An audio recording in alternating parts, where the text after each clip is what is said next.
Welcome to Get the Tea with Buta. I'm Buta Biberaj, your host.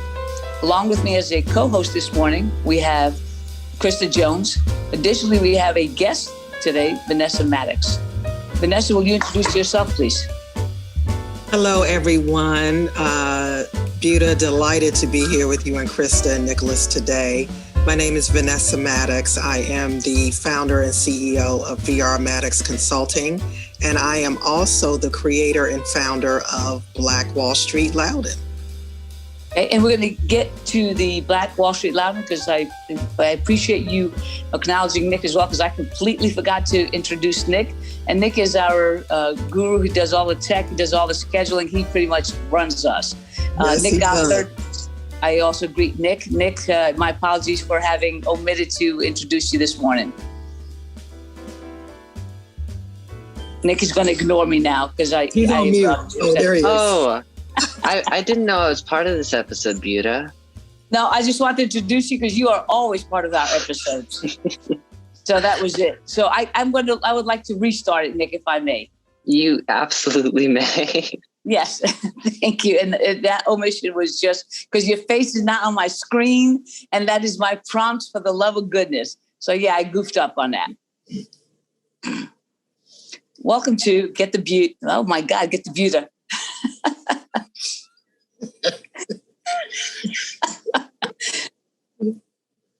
Welcome to Get the Tea with Buta.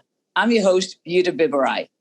As our co-host today, we have Krysta Jones, and we also have Nick Gothard, who is running the show. Nick is our tech guru, and he is the man behind the scenes.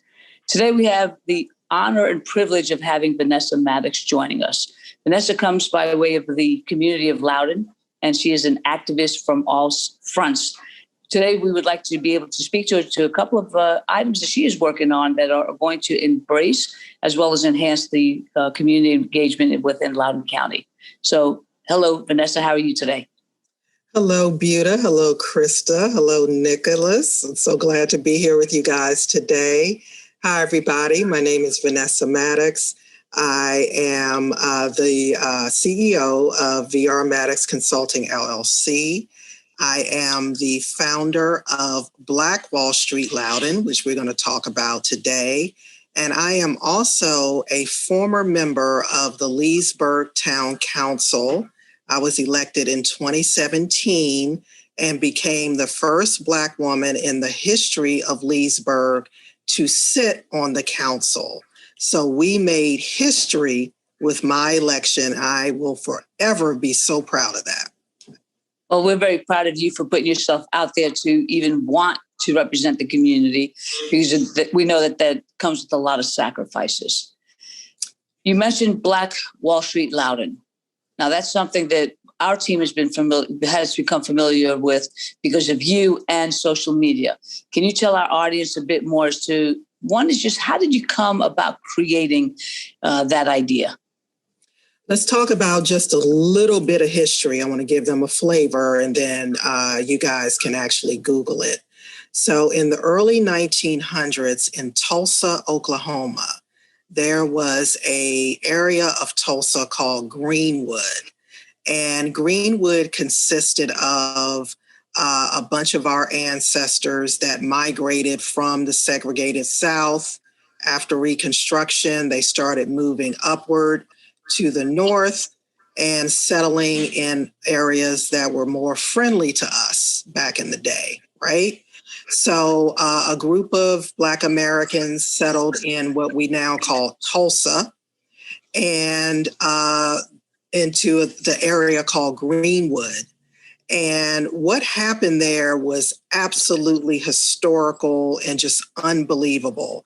But this group of Black people created an entire town. They settled a town, and they had banks and grocery stores and doctors' offices and schools. And it was all self-contained, and it was all Black owned and Black run businesses. And they grew it from nothing, and it became so big and so successful that they were coined Black Wall Street. and it thrived for quite some time. So they were living their lives trying to, get beyond the after effects of bondage and slavery. And just when people were moving from other areas of the United States, they were coming to Tulsa in droves because they've heard of this Black Wall Street. And so one day, a group of white citizens decided that these Black people did not deserve any of this. And so what did they do? They burnt the whole town down.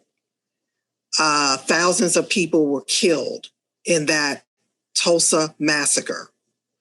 And the vision and the story and what happened to our fellow Americans they've been trying to rebuild that spirit ever since. So after the George Floyd tragedy, murder, I did a couple things in order to enlighten the community and bring us together.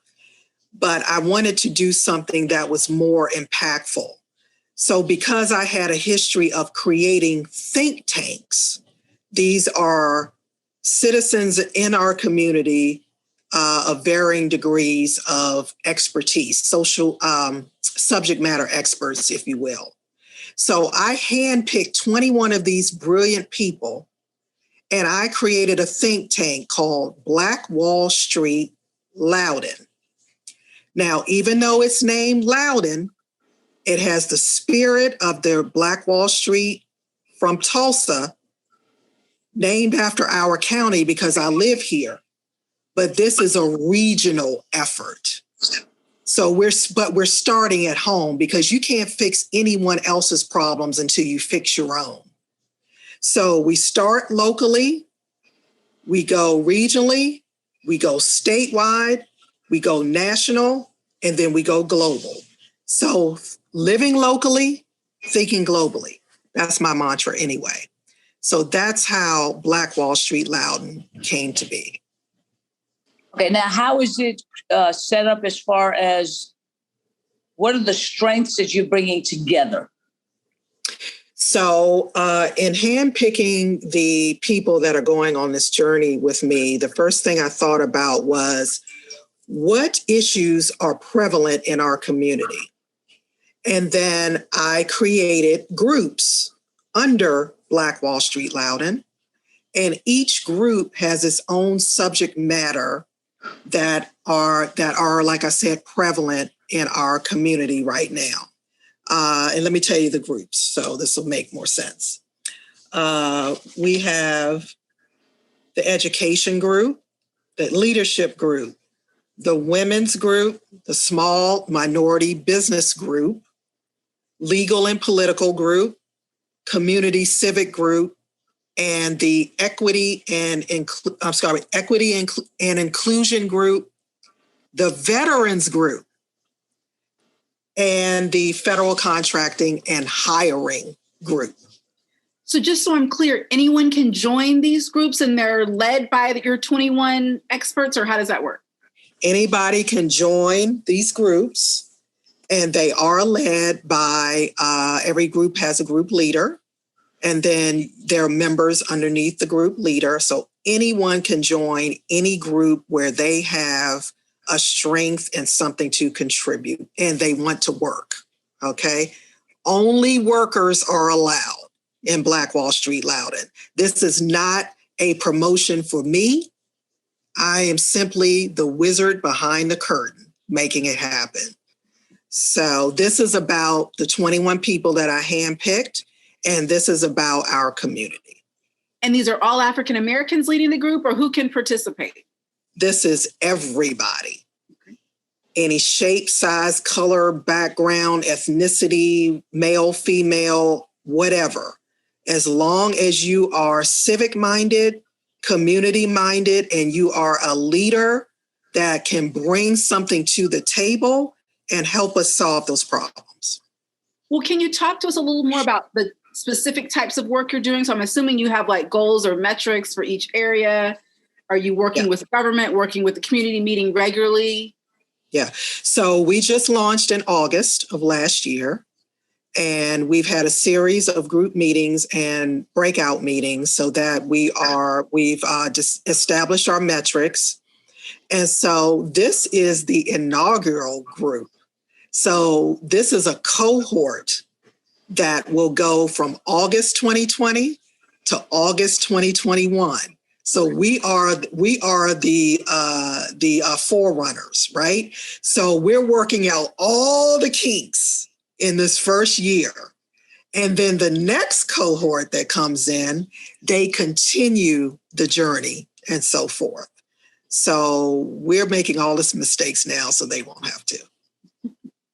That's awesome. Now, how is your goal to be able to put that actually into the community? Is it going to be somebody's going to be seeking your team's assistance, or are you going to go out and say, hey, I see you've identified a need, and we'd like you to know that we can assist?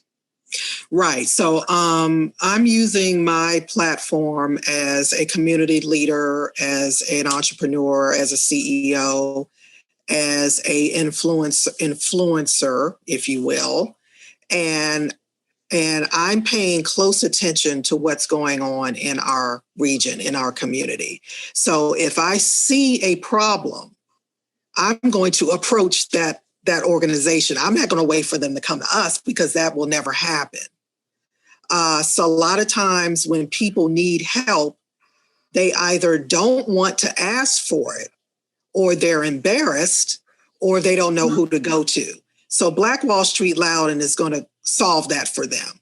So if I see it, I'm going to go to my group and I'm going to say, hey, organization Z over there is having an issue with this.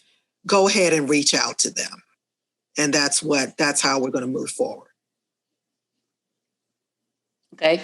Now you've got a situation where if we just look at some of the more obvious challenges that we have here in Loudoun County, as of late, the more public one has been with the Loudoun County Public Schools and equity and inclusion. Is that something that you've thought about getting yourself involved with? That's something I've been thinking about for the last 5 years. And when Black Wall Street came to be, the first thing I thought about was, wow. As a matter of fact, the first group I put together was the DEI group.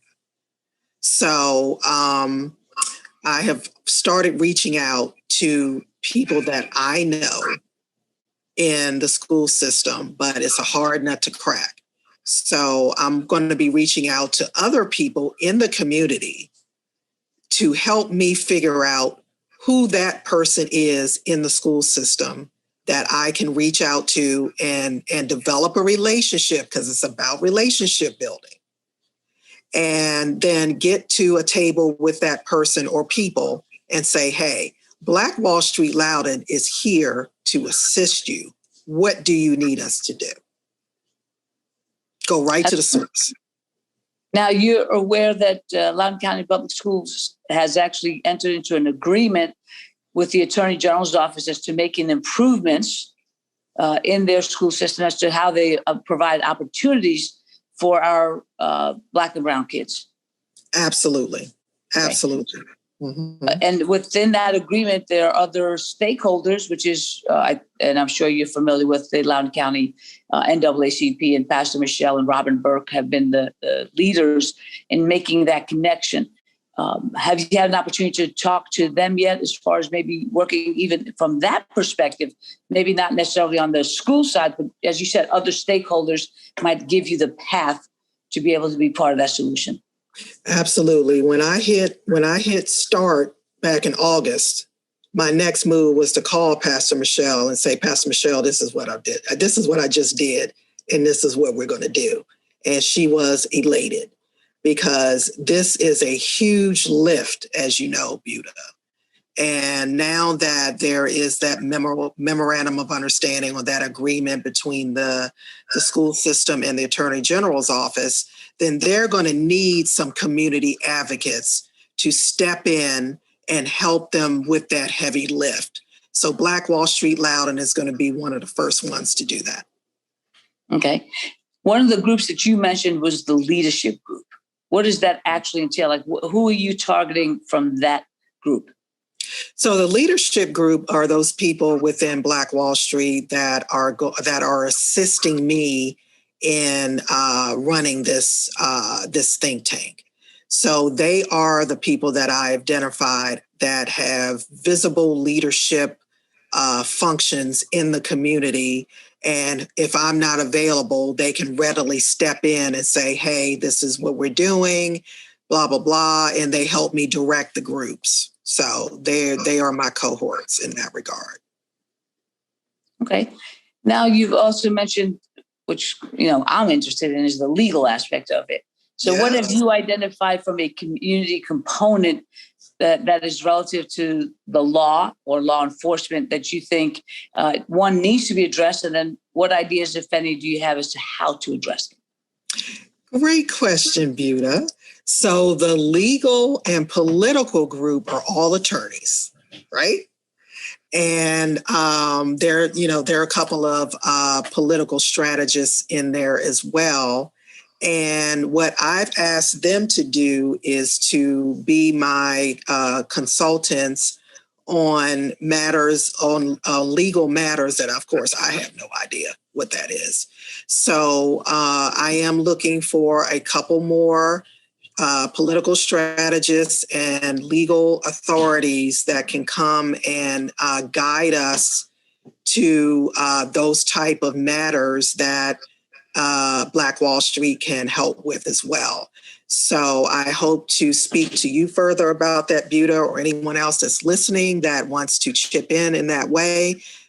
We need those legal minds because there's a thin line between what we're trying to do and the legality of it all, if that makes sense. I don't know. That made it sound almost like you're about to break the law. So I don't know what the heck you meant. That thin line between. Not yet, Buta. Not yet. No, I'm just kidding. No, not break the law, but make sure that if we get into situations where we need legal advice, right? Or if we want to get something done that requires some sort of legality or help in that regard, then we have people in our group that can do that for us. So basically, Buta, we don't have to go outside of our own community for anything. Thank you. Because I was like, oh my God, here we go.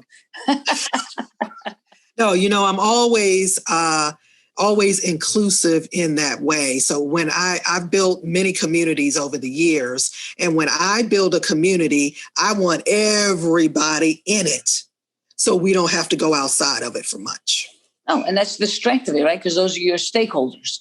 Yes, right? We always want the people in our community to want to be invested in our community for our community. So I wholeheartedly endorse that perspective. We're talking about now, as far as I'm going to switch gears just a tad bit and talk a little bit about COVID and how COVID has impacted our local businesses. As you indicated that you're pretty strong in Leesburg, so we can even talk about Leesburg. And I've never used this term regularly, Leesburg proper, which I'm still like, I don't even know what the heck that means. Yeah. But anyway, we'll just talk about Leesburg. And what have you, from a regular person, observed about how our businesses are doing? So from a regular person view, our businesses have struggled a lot. Okay. Just walking down in the middle of King Street, walking up and down and looking at the storefronts that were closed for quite some time. Now I see a reemergence. I see them opening back up. I see part of King Street that's closed off for First Fridays or whatever. They close off that portion. Their seating, can bring their seating outside so that they can welcome more people. So it did my heart so good to see that idea was executed upon, where those businesses can thrive. And I have made a concerted effort, just me, to patronize our Leesburg businesses first before I go to the big box businesses. So I make every effort to make sure that I do that before I go outside. What is Loudoun doing in terms of a policy level, in terms of supporting businesses during COVID and after COVID? Well, from my perspective as a business owner, they have had not a multitude, but they have had many monetary relief efforts, the PPPs and the IEDLs, and the program that the town of Leesburg ran. I think there was $500,000 in that fund, and there are also different iterations of plans that the county has run as well.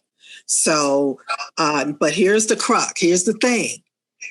These programs are out there, but I can tell you as a fact that a lot of these businesses were either not aware, the information did not disseminate down to them, or they found out about it right before all the money ran out. Mm-hmm. So the town and the county has to do a better, more focused job on getting their messaging out, however they can do that. There's a new program called, I'll tell you what that is, Locally Leesburg, that was just rolled out by the town of Leesburg Economic Development. And they interviewed me for that show. It's going to air later yesterday. And this is a valiant effort by that team to keep our businesses informed, involved, and integrated into what they're doing. So I applaud them. Excellent. Because I know the county also has made some efforts to try to be able to provide some financial assistance to our local businesses. The hard part has been, which you've already identified, a lot of them are not aware or can access them immediately. And we saw this on the national level when they came out with the PPP. Sure, huge law firms, huge accounting firms, the huge institutions, they jumped on that money real quick because they had the processes in place that somebody could take advantage of what needed to be done so they could access them. And then your small businesses, which I thought was the purpose of those PPPs, was to maintain the small businesses so they could thrive or at least survive. They got left out in the cold. Yes. And then it was only maybe a little bit after public shaming that those large institutions decided that they were going to not pursue them, at least not out in the open, because then they got busted, doing a second round. But anyway, that there was a situation where they ended up really sucking up those resources from our local communities. I like what you just said, to segue a little bit into what we as a community can do to try to support them on the local level. Like you, my office is downtown in the Leesburg over by the courthouse. And we try to go within walking distance to be able to support some of those businesses. Because I understand my $20 is not going to make a big difference, but my 20 with your 20 might be able to at least help keep their doors open.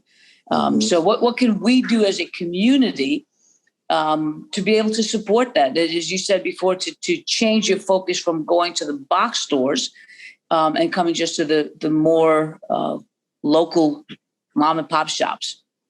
Well, I can tell you, happily tell you that what some of me and my friends, my colleagues have done recently. So a couple of friends and I got together and we brought along a videographer, and we had the videographer follow us around in downtown Leesburg, and we went shopping. And we went shopping to local businesses right downtown, and he filmed us. So, and we got funding, we got a grant funding from an organization that paid for the videographer to follow us around. So what I'm saying to local folks is think way outside the box. Be creative about how you can come together with your friends or colleagues and think of ideas of how to support our local businesses. It's very easy. We had a ball shopping that day, and we took pictures and we posted them online, and people were like, "Oh my God, you guys had so much fun." It was great. And that just came from a conversation between friends on how we could support the local businesses. So I challenge everyone in this region, in this county, to talk to your friends, talk to your leaders, talk to people you know that have influence or that can do things like that. And that was just an idea we had. Anyone can do it. We're not special, but we're focused and we want to help these businesses. Another good friend of mine called us all together one day and said, let's go out to my friend who has a winery and she's having some vendors. Let's go out and buy from those vendors. So we got in the car. It was cold that day. We got in the car and drove out to this local winery, and we bought from each vendor that was in that room that day. And it also brought foot traffic to the winery. So just ideas like that. You know, put your heads together, think of ideas, be creative, and then just go do it. Don't wait, just do it. And Vanessa, you are such a master at that, just based on your activity in social media. Can you talk to us about how those tools can really help all businesses? Okay, so let me just say this. Not everybody likes social media like I do, okay? I'm a tech geek. So social media for me is a tool to make my business life easier. I just happen to love it, and I'm a consultant. But not all business owners embrace it like I do. So what I do in my consulting business is that I help those businesses realize the value of social media and how it can help them expand and grow. But a lot of them hate it, and I understand. But for the average small business, you at least, at the minimum, you got to have a Facebook business page, just the minimum, okay? And so as long as you have some sort of presence on social media, you learn a little bit about it, or you hire someone like me to run it for you. I'd love to do that. And then you find your way and figure out how it helps you grow. And it does. It just takes a little effort. And so I encourage businesses to think about that. Don't be scared of it. You know, reach out to me or someone else that you trust to teach you the fundamentals of it. And it will absolutely help your business especially in this pandemic. Everybody's at home on their phones and computers, so no brainer. And what about some of the new platforms like Clubhouse? How can that help your business? Well, depending on your prowess in social media, if you don't have a Facebook business page, you ain't going to be on Clubhouse. Okay, let's keep it real. All right. But if you are attracted to social media and you like it and you love the technologies, then you may want to venture out to a Twitter or a Instagram or a Clubhouse. But there is a social media channel for everyone or every business. You have to think about where your audience is. If your audience is on Pinterest, then you need to be on Pinterest. All right. My audience is all over every social media channel. So I'm on every social media channel where my customers are. So that's the other thing we have to consider. You don't have to be everywhere. Pick one or pick two and focus on them. So Krysta just mentioned Clubhouse. I've heard it probably within the last couple of 3 weeks. I didn't know anything about it before that. What exactly is Clubhouse? So Clubhouse is an audio app, basically. So if you think about the old chat rooms that we used to go in and out of when we were younger, just, you pop in a chat room when the internet was burgeoning and you go in there and you talk to people. Clubhouse was built on that sort of framework. So you actually have to be invited right now, and you have to have an iProduct, an iPhone or an iPad. So you get an invite, you hop in, and you go into what they call the hallway. And the hallway is a group of rooms. So you walk into the hallway and you see a room. Hey, there's a room talking about basket weaving. I'm just making this up. And so Buta says, oh, I love basket weaving. Let me go into the basket weaving room. So you go into the basket weaving room and you listen to what the people are talking about. And then if you want to chime into the conversation, they let you up on what they call the stage. They let you up on the stage, and then you can talk and say whatever you want. And let me tell you, it's the best thing since sliced bread. I absolutely adore it. Well, Vanessa, I would love your take on this. So there was an article recently, and I was just on Clubhouse actually, and there was a room about how to be a moderator. So I know there's some concerns about discrimination on Clubhouse. Yes. In terms, and actually in this room on how to be a moderator, they're talking about almost an affirmative action type where they were intentionally picking women to come up to the stage because they felt that in a lot of these rooms, men start to dominate. And then there's definitely some issues. Some African Americans feel like they've been discriminated against on Clubhouse. What are your thoughts about that? So I hear a lot of those sentiments about Clubhouse. And what I've seen is some of the rooms that I've popped into, there is an overwhelmingly male presence, right? So what I've seen is that if I pop into a room and it's a topic for men, I might pop in and there may be some women in the room, but it's definitely male dominated. And they take over the conversation. They take over the narrative. But you see, that's never been a problem for me because I roll up in any room I want to and I will go up on the stage and take it over. But that's just my personality. But not everybody's like that. So if you're new to Clubhouse, take your time, read the FAQs, read the rules, get a sense of what it is, and then discover what rooms you want to pop into and do that. It's something for everybody. But you gotta ease into it, develop your own liking and your own presence, and then take it from there. What would you have done in that situation, Krysta? In terms of? Like you step into a room and you feel like it's male dominated or it's not inclusive, even because this is audio. So it's not like your face is seen, but obviously your name is very well known. In the How picture. Would you handle it? Okay, so this is another thing. So the thing though, Vanessa, is that you have to raise, someone has to pull you up. That's the thing. And that's where they can still discriminate because they can choose to not pull you up. So I can sit there and raise my hand if they're allowing hand raising, which they don't always do. And I have to wait for someone to pull me up. Mm-hmm. So if my hand was raised and I really wanted to speak and they wouldn't pull me up to the stage, I would just leave. Yeah. So I think I've been in a couple of rooms where that's happened. But sometimes when I'm searching rooms, if I see that the room is closed, I won't even click on it and go in it. Okay. Because I'm not going to ever have or if there's 3,000 people in the room, right? Like there was a room with Fab Five Freddy. Y'all remember him from MTV?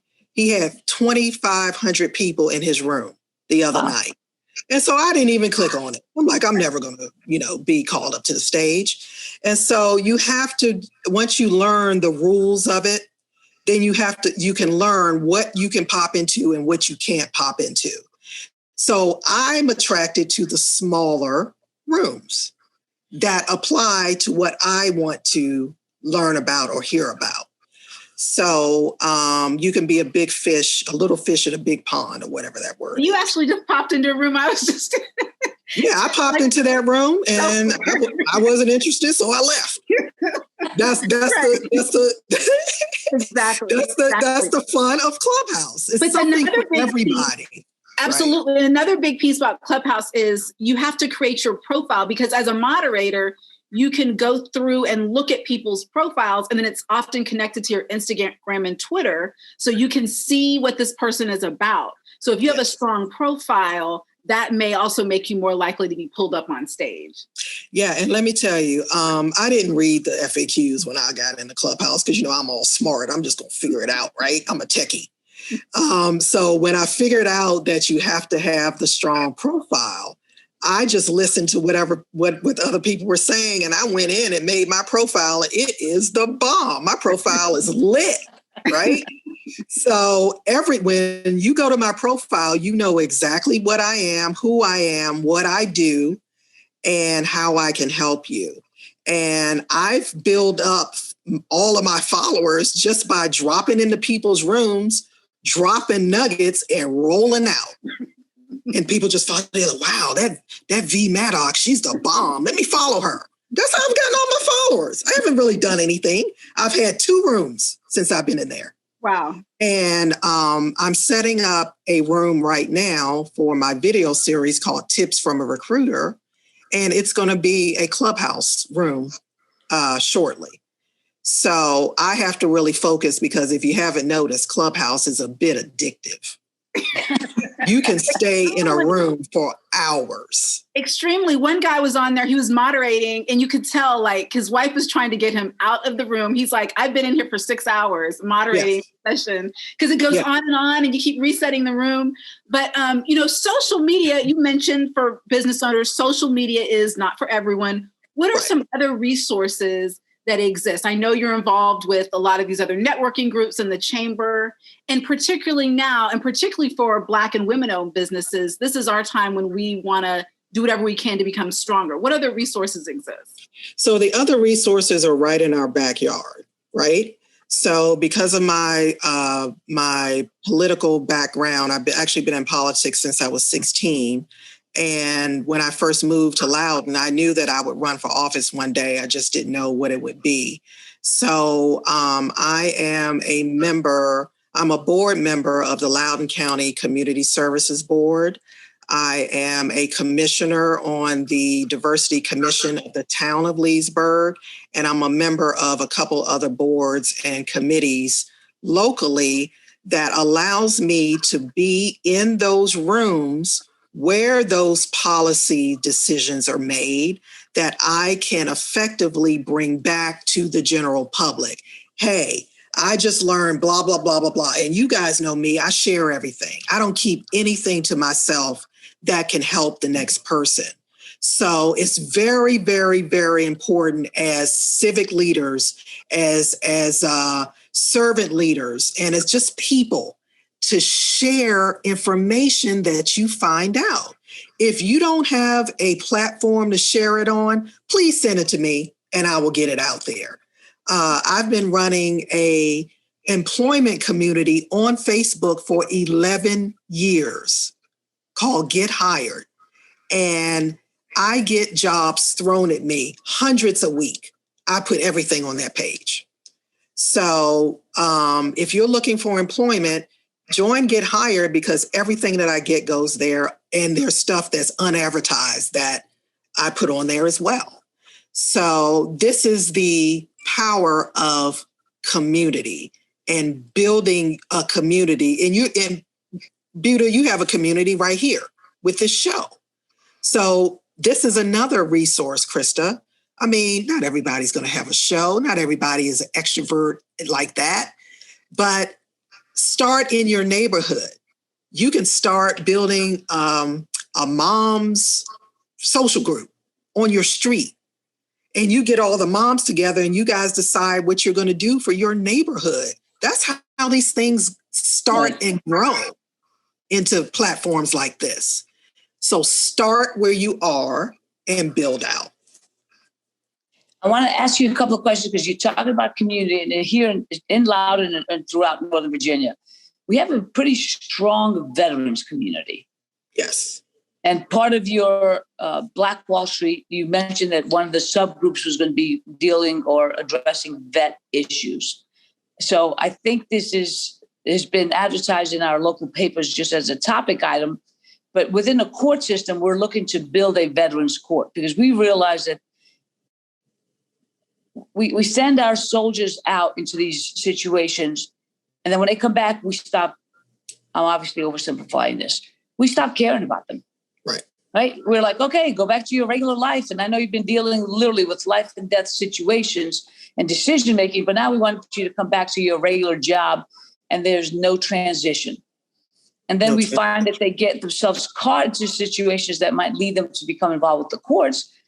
And we're not equipped to handle it because we're treating them as criminal matters where the action may be criminal, but it's more than that. So what we're trying to do now is to create what's called a veterans docket. And that's in the early stages of that, but our board of supervisors is very invested in wanting to do that. Our judges are, our legal community is. So we're very hopeful about that. With your experiences in the community, and I want to now connect the veterans with your get hired, which you just said. What are we doing as a community for stabilization of our vets so that they are able to get employment within either the civil arena or however they want to, just so that they can maintain that stability? I don't know what we are doing as a collective in that front, Buta, but I can tell you what I am doing. So, like I said, I'm a recruiter. I own a recruiting and staffing firm, and I just created an entity called Employment SME, Employment Subject Matter Expert. And I went and grabbed subject matter experts in Loudoun County, Fairfax County, Prince William County, and we are a collective of recruiting professionals, workforce community professionals, and the intent is to not only help non-veterans get hired, but to particularly pay attention to the veteran population. I just got off a huge project with one of my customers where we got 500 female veterans jobs in a 3-month pilot. Wow. Okay. It can be done. 3 of us did that. And it was absolutely phenomenal. And because of the work we did on that pilot, now a national staffing firm is looking at us. So it only takes one thing, one big idea to kick off a lot of other big ideas.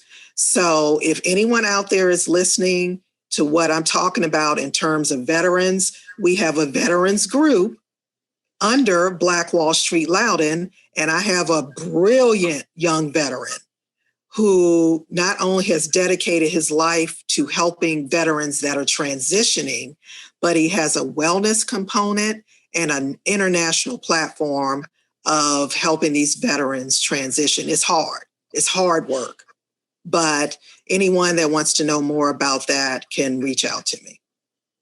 Okay, I'm going to actually follow up on that because that's what I feel that we are a little bit on the underweight, is that we don't have that connection to that information pipeline or the experience pipeline. And because we'll always look at the same source, right? You keep fishing in the same pond, you're not changing anything, right? You're going to catch the same fish or the fish are going to dry out. Right. But we just need to be able to branch that out so that we can actually do that. So I'm going to reach out to you. So I appreciate you making that mention. And I like what you said about fishing from the same pond. I call it The Usual Suspects after my favorite movie, right? So and someone said this last night on a panel I was on, she said, when I go out and go to different meetings and committees and events, I get tired of seeing the same old people. And yeah, I do too. I want to see some new blood. I want to see some new folks and new ideas and new innovation come into this region, this county, this town, and help us with this stuff, right? I want those people that are savvy, that are doing a lot of the stuff we're talking about today, but they're hiding in their houses. I want them to come out. Please come out. I can't do everything. Buta can't do everything. Krysta can't do everything. We need help in satisfying what our people need, and that's everybody. So I'm putting that out there. I'm challenging you all. Well, let's talk about what are some things we can do to do that? So if there's something that you feel you can contribute to the community, reach out to one of us. Just send us an email, text, carrier pigeon, Clubhouse, tweet, however you can get to us. Send us a message. You say, hey, Vanessa, you know what? I like baking cookies for veterans. Okay. All right. Let's talk about that. What do you want to do with that? and let's get them into the pipeline. One of my recruiting terms, right? Let's get as many people into our community pipeline as possible and let them do what they are good at. Just let them do it. And then we can help them manage that. Well, I know you and Krysta have been involved in community engagement for a long time. And we now this year, what we do is we've got yet again another election in Virginia. So I'm going to take you out of your Black Wall Street conversation, and then actually let's just talk a little bit broader about engaging our minorities in the process, because that actually can be hand in hand with what you talk about with Black Wall Street, because you're dealing with education, you're dealing with leadership, women empowerment, legalization. I mean, every one of your groups kind of falls into that same mix, that what we're trying to do is we're trying to get people to be engaged. And it also aligns with what you said earlier when you're thinking locally before you can go globally. So from both you and Krysta, how do we, with the successes that we as a community experienced maybe last year in engaging a large number of individuals, how do we maintain and sustain that? Let me just say something about Miss Krysta Jones. Krysta is doing outstanding work. Krysta, I'm so proud of you. I just applaud you, and I'm a fan. I love what you've done. I love what you're doing. And I want you to speak on that first, because I have a couple questions for you as well. Okay. Well, I will tell you, so an issue that's come up for me a lot lately, and this is particularly with women, because I spent a lot of time trying to get women and African Americans to run for office, political participation. Yes. And someone told me the other day, I was like, we were hitting a wall with one of our organizations, and she says, some of the women in our group just don't feel confident. It's the public speaking, it's the internal confidence, like they have a desire to get more engaged, but there's just some block there.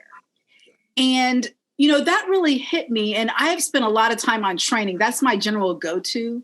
And actually right now, I'm personally Zoomed out, right? So I don't know how far I'm going to get if I just say, oh, here's a 90-minute Zoom training on public speaking. So what I'm trying to do is some online training, some asynchronous, there's videos and there's homework assignments, just to get people to do whenever they want to, they can start to learn some little tips. I'm also, though, big on simulations. So getting people to actually practice what it's like to run a campaign, or practicing their speech, or just getting that. So for me right now, my head is at getting as many people I can as just connected with the information, but not in the traditional channels. Yes. Same here. So let me interject a question to that, Krysta. Has your thought as to how to do it been impacted and changed because of COVID and the changes as to how we have had to navigate that? Absolutely. Because if we were still meeting in person, I wouldn't even be thinking about this.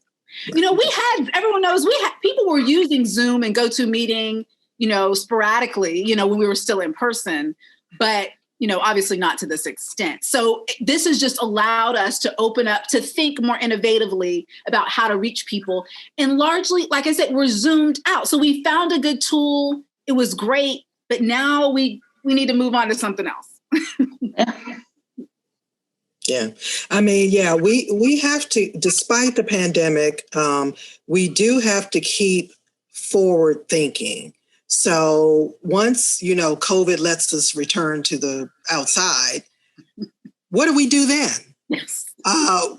We're in this situation because certain entities didn't believe that this was a thing, right? So we're here now. And so we should be thinking really 5 years down the road at this point. How are we going to run our lives and conduct our lives post-COVID? And what does that look like? We need to be planning that now. We need to be having those conversations now, because we're not always going to be in a situation. Absolutely. Right? And also post-George Floyd. I don't know what we're going to call this era. I think a lot of people have been referring to it as just 2020, all these things that happened in 2020. But there's a lot more people interested in getting engaged, which is great. Yes. I will tell you, now this may be kind of controversial for this show, but I'm hearing a lot more people say, I'm glad that everyone, it feels like everyone is running for everything, but when is it too much? And I know people don't like to talk about that because for so long, we've all been just trying to get people to run. But is there a point when we start suggesting that people go in certain roles, or is running for office the end result for everybody?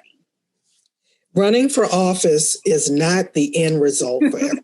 It is not for everybody. Let me tell you, I didn't even think it was going to be for me, but I always had that sort of thing in the back of my head that I knew I would do it. But everybody does not have to run for office. But like I said earlier, you can figure out what your strength is and do that in your community. So I could see people running for office, for serving on boards, especially women, shortage of us on boards, serving on community organizing teams. I can see people volunteering in their local schools. I can see people donating time to their local library, teaching kids how to read, going into reading camps. There is so much in an average community that you can do. Just pick something, find something and do that. And it doesn't matter what it is, as long as it serves others. Absolutely. Yeah. And I like the way you put that together from that community perspective as well. I think all of us want to impact and change the world. And we just have to think about, what size of the world for today. And it could be on a very local level, how we can be able to do that. So, yeah. Well, thank you very much for giving us your time today. It's been a pleasure, as usual, to speak to you. Krysta, thank you for being part of this as well. And then Vanessa, from a just closing perspective, if somebody's interested in getting more information for the Black Wall Street Loudoun, you mentioned social media. So if you give us some specific sites or places where somebody can go to learn more, and as Krysta asked early on, if they want to actually participate, either engage the services or deliver the services, what is the best way for them to be able to do that? The best way for you guys to reach out is Black Wall Street Loudoun on Facebook. You can join. Black Wall Street Loudoun on Instagram. You can follow. vrmaddox.com is my website. You can go there, scroll to the bottom, and leave a message about anything you want to get, information you want to get from me. I will respond immediately and reach back out to you. If you're looking for work, #GetHired on Facebook. Please join that. And of course, for you ultra professionals, you can reach out VR Maddox on LinkedIn. I was hoping you weren't going to leave LinkedIn out. I was like, Mona, that's a big one. Yes, that's a big one. It's a big one. Yep. Well, thank you again very much. You're welcome. It's been a pleasure. Thank you again. For our viewers, what we will do then is we will see you next Saturday at 10 a.m. Have a good week. Bye, everybody.